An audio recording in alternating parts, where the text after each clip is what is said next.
Técnico Maurício Barbieri, boa noite. Estamos ao vivo aqui na 102 FM para Bragança e toda a região.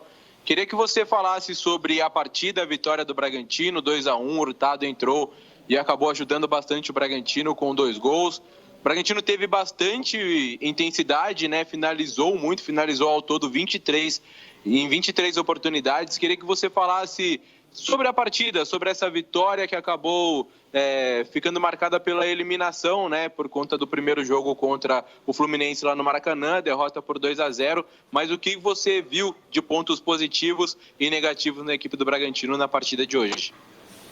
Boa noite a todos os ouvintes. Eu acho que a gente foi amplamente superior na partida, né? Os números corroboram e demonstram isso.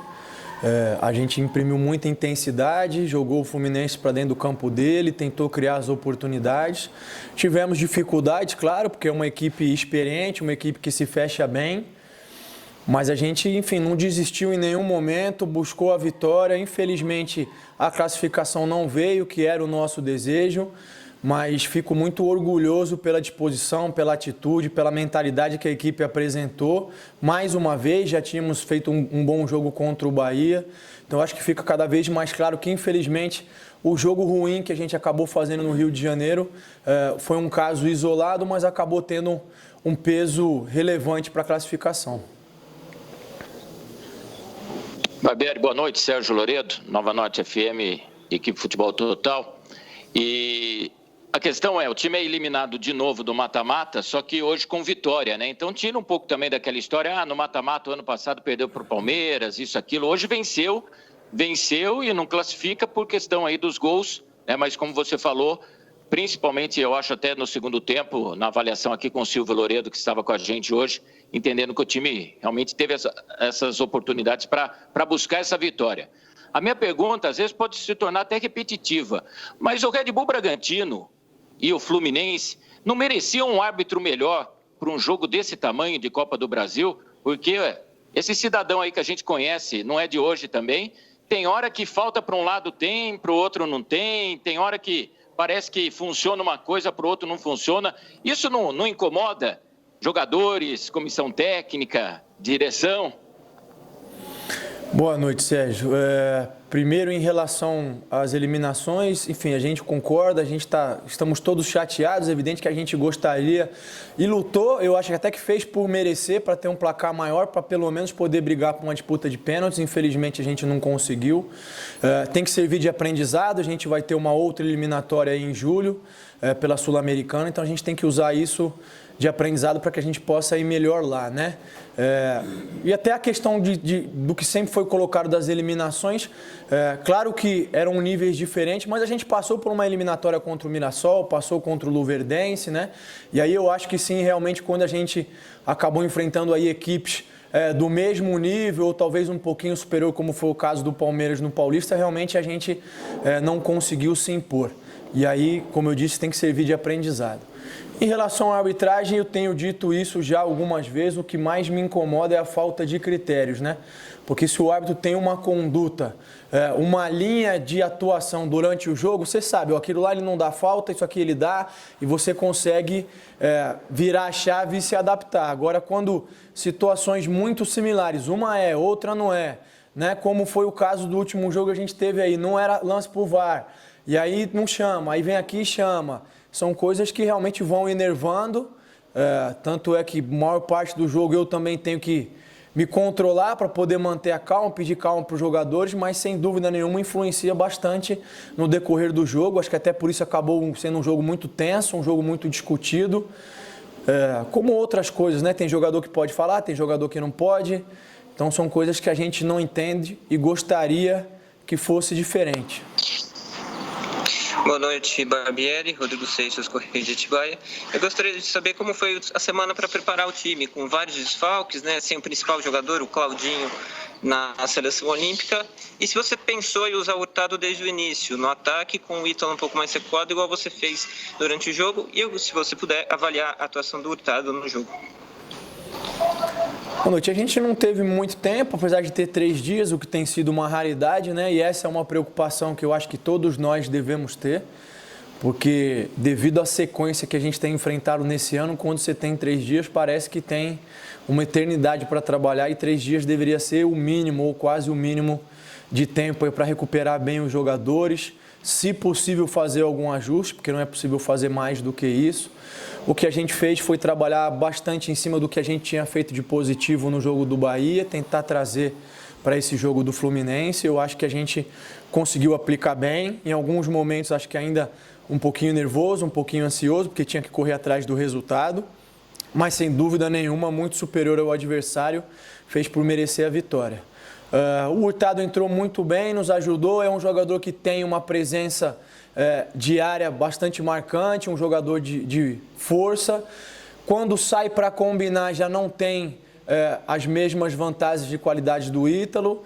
Então, assim, até poderia ter começado com o Hurtado, mas a gente entendeu que o Pedrinho tinha feito um bom jogo contra o Bahia, como eu acho que ele fez um bom jogo hoje também, não conseguiu ser decisivo. São questões e decisões que a gente toma sempre procurando fazer a melhor escolha, e a ideia era que o Hurtado pudesse entrar no decorrer da partida. Entrou muito bem, nos ajudou com os 2 gols. Boa noite, Barbieri, Angelito da TV Band Campinas. Está falando da arbitragem, não é? E a gente percebe aí que em alguns momentos o treinador ele tem que se conter mesmo. A pergunta é, em partidas como estas, o VAR ajudaria, melhoraria o desempenho também da arbitragem, na sua opinião? Olha, eu gostaria de te dizer que sim, com certeza, mas dado algumas atuações do VAR, eu não posso dizer que teria certeza que isso aconteceria. Mas a minha opinião é que sempre que for possível, que se tenha o VAR. Eu acho que minimiza os erros, ainda que aconteçam alguns erros ainda aí, talvez de protocolo, de entendimento. Eu acho que ainda assim a tendência é que os erros sejam menores. Não sei nem se dizer se seria o caso do jogo de hoje, não quero nem entrar por aí, mas eu acho que sempre que for possível que se tenha o VAR, eu acho que deve ter. Não entendo por que não teria numa fase como essa. Eu acho que deveria ter, ainda mais tendo um confronto de Série A como foi esse. Barbieri, é Pedro Rigoni do Mais Bragança. Primeiramente, boa noite. E essa sequência de 3 jogos, né, sem o Claudinho, se encerrando hoje, qual a sua análise dessa sequência sem o Claudinho? E além disso, qual a conclusão que você chega na tentativa, na busca, entre aspas, né, de encontrar um jogador nesse elenco que possa fazer a função que o Claudinho faz e ser o principal armador de jogadas da equipe? Boa noite. Eu acho que a gente fez um jogo abaixo lá no Rio de Janeiro, a gente já falou sobre isso, realmente um jogo em que a gente não conseguiu sequer imprimir o ritmo e a intensidade que são características nossas. Eu acho que contra o Bahia a gente fez um jogo muito bom, oscilou em alguns momentos, mas fez um bom jogo, merecia sair com a vitória. É claro que tem que ajustar alguns detalhes, e eu acho que hoje a gente voltou a fazer um jogo muito bom contra uma equipe muito bem treinada, uma equipe de alto nível, uma equipe que, enfim, ganhou do River Plate, classificou na Libertadores. Eu acho que a gente também tem que olhar o contexto, né, de uma forma geral. Então eu acho que a equipe se comportou bem. O Claudinho não será substituído por outro Claudinho, porque só tem um Claudinho, né? Então a gente tem buscado as soluções e com certeza vai encontrar jogadores que possam atuar na função, mas que sem dúvida nenhuma vão ter outra característica, e aí isso envolve tempo, envolve desenvolvimento, envolve trabalho, para que a equipe consiga se ajustar quando a gente não contar com a presença do Claudinho aí e possa, enfim, tentar produzir como produziu contra o Bahia e como produziu hoje também. Barbieri, Eberson, boa noite, aqui da 102 FM. Eu queria te perguntar o seguinte, o que é que você pode nos passar em termos de informações do que você vai ter à disposição, mais uma vez, para um jogo contra o Fluminense, agora pelo Campeonato Brasileiro, no final da noite de domingo, né? Teve alteração do horário. Eu te pergunto em relação ao Claudinho, no setor de defesa também, Edmar, Fabrício Bruno, se esses jogadores vão estar à disposição já para esse final de semana. E como você tem procurado, por exemplo, criar, não sei se a palavra certa poderia ser uma sombra para o Aderlan, porque na análise que a gente tem feito, nos melhores momentos do Aderlan, esse não é um bom momento que o Aderlan vem passando, se fizer o comparativo com os jogos até da temporada 2020, que terminou em fevereiro. Só que também você olha no banco, você não conta com os jogadores que foram contratados. É o caso do Everton e do próprio Rafael. Como que você tem procurado trabalhar para tentar encontrar alguém para, em determinados momentos, até fazer uma substituição ou tentar mudar esse lado direito do Bragantino? Bom, primeiro em relação ao jogo de domingo, né, os jogadores que você perguntou, a gente tem expectativa aí de poder contar com o Cleiton e o Claudinho, eles voltam da seleção, mas ainda é preciso avaliar como é que eles vão se apresentar, eu ainda não tenho essa informação em relação a desgaste, enfim, como é que vão estar fisicamente. A gente tem alguns jogadores já saindo da fase de transição, mas eu não quero cometer o deslize aqui de dizer que é certeza que eles vão estar à disposição domingo, até porque muitos deles vêm de um período de inatividade longo e a gente tem que ter um certo cuidado aí para controlar um pouquinho a carga e, de repente, os minutos de jogo, né? É o caso do próprio Rafael, que você citou, o caso do Raul, vamos ver, ainda tem algumas dúvidas. O Edmar ainda é uma dúvida, o Fabrício Bruno também ainda é uma dúvida, mas é possível que eu possa contar com alguns nomes, já que não tem estado à disposição para domingo, né? Em relação ao Aderlan, ele vem numa sequência de jogos muito grande, a gente tem conversado com ele, é um jogador que se entrega muito durante a partida, é um jogador que não se dosa, e é um jogador muito agressivo, então eu acho que em alguns momentos esse cansaço tem atrapalhado ele um pouco, sim. A gente tem alternativas, tem trabalhado alternativas no treino, mas eu ainda não achei que tenha sido o momento. Então a gente trabalhou com o Everson, que é canhoto na lateral direita. A gente já chegou a utilizar o Léo Ortiz num segundo tempo contra o Atlético Mineiro ali também com lateral direito. O Coelho já fez na decisão, se eu não me engano, contra a Ponte do troféu do interior, o Coelho no segundo tempo atuou como lateral direito, mas são todas improvisações, né? E aí eu entendo que é sempre complicado, deixo essas situações de improvisação mais para uma situação de emergência, que não foi o que aconteceu ainda. Barbieri, em cima ainda em relação a elenco, né, que o Eberson perguntou até de jogadores aí que você vai ter ou não à disposição, nessa quarta-feira o Internacional anuncia já a venda do Praxedes ao Red Bull Bragantino. Red Bull Bragantino ainda não confirma, mas o Inter e hoje eu tive contatos lá com o pessoal do Rio Grande do Sul, eles dão como encaminhado e alguns detalhes para sacramentar isso. E o Paulinho também rescindindo o contrato na China. E no futebol brasileiro, o Paulinho já afirmou que ele joga pelo Red Bull Bragantino. Se ele for jogar fora do Brasil, mas no futebol brasileiro, o time escolhido é Red Bull Bragantino. O torcedor está sonhando, está maravilhado, né, com essas possibilidades. E o treinador? Você sonha também? É sonhar alto ou dá para sonhar? Porque pesadelo não dá para ter com nomes assim, hein, Barbieri? Sim, olha, a informação que eu tenho do Praxedes é que está bem encaminhado. Não posso falar mais do que isso, porque é a informação que eu tenho. Do Paulinho eu estou sabendo da rescisão agora por você, então não tenho mais nenhuma informação além disso. O que eu tenho é que ele segue fazendo os treinamentos conosco e tal, procurando atingir a melhor forma, mas eu não tenho nenhuma outra informação diferente disso, né?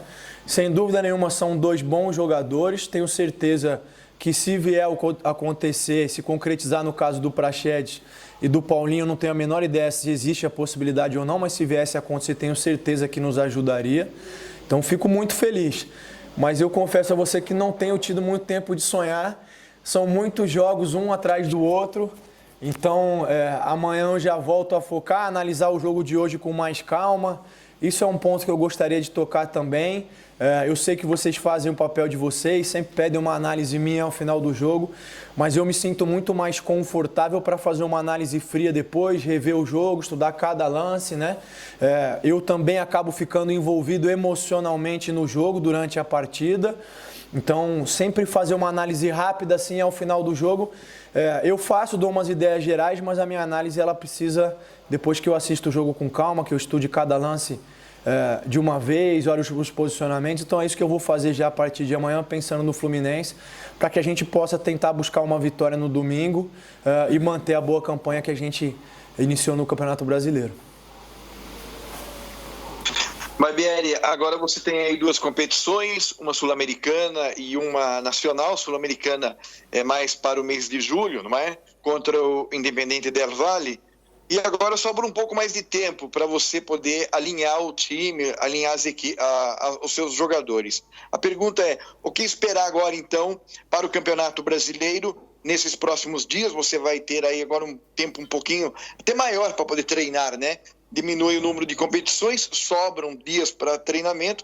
Então, o que esperar agora para o Campeonato Brasileiro, não visando a outra competição, é claro, ainda estamos longe de lá, e se você pretende iniciar a partida de domingo da mesma forma que você terminou hoje, sendo que no segundo tempo você teve aí uma atuação de 100% do Hurtado. Olha, em relação ao tempo de treinamento, vocês podem olhar aí a sequência de jogos e a tabela. Na verdade, se eu não me engano, nós só vamos voltar a ter uma semana aberta de treinos na última semana de julho. Então, até lá eu continuo com a mesma sequência de jogos, jogando a cada 2 dias. Em alguns momentos devo ter 3 dias, mas a gente vai acabar atuando mais, como vem fazendo, muito mais na recuperação dos jogadores do que efetivamente nas sessões de treino, até pela característica que a gente já falou em outros momentos também do ano que a gente está enfrentando, né? A gente não teve, enfim, férias, não teve parada, não conseguiu dar esse descanso, vem numa batida contínua aí.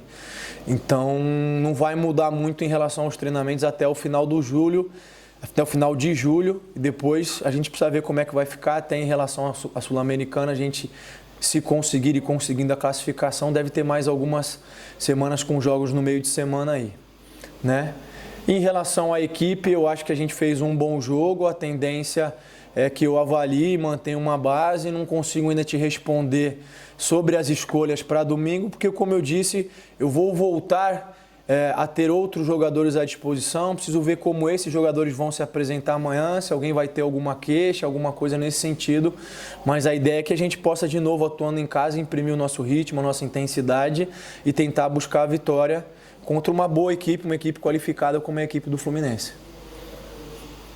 Maurício, boa noite. É Tarso Cacossi, da 102 FM. Prazer estar falando com você mais uma vez.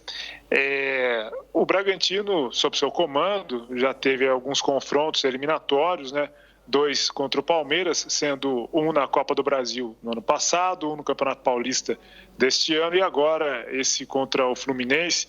Confrontos eliminatórios contra os chamados grandes, né, equipes importantes do futebol brasileiro, e a equipe acabou eliminada, embora tenha competido bem. Dá para a gente avaliar que você fez o máximo que dava, realmente a equipe lutou, infelizmente não deu.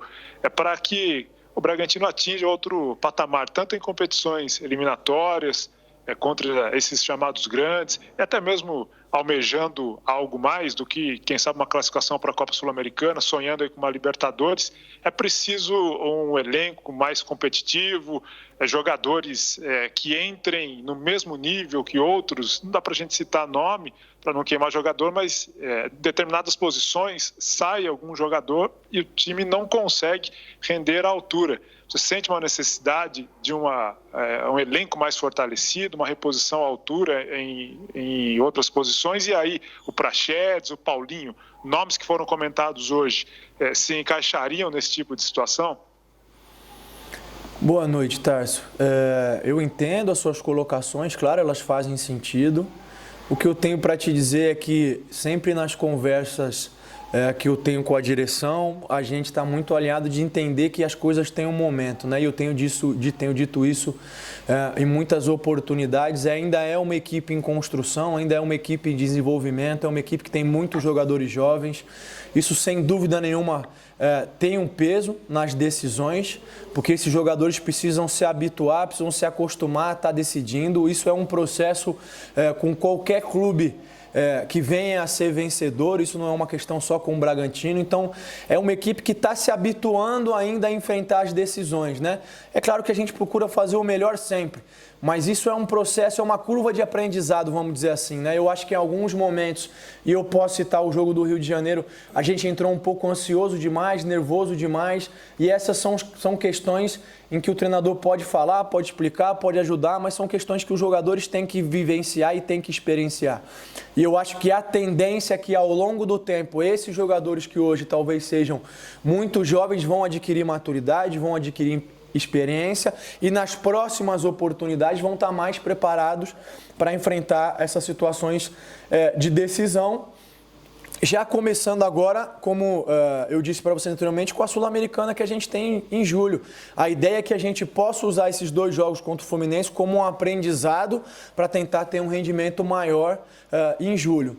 Em relação ao Praxedes e o Paulinho, eu não me sinto confortável de comentar ou comparar dentro do elenco, porque são jogadores que não estão aqui. No momento em que eles estiverem, se eles vierem a estar, aí sem problema nenhum a gente pode falar sobre eles.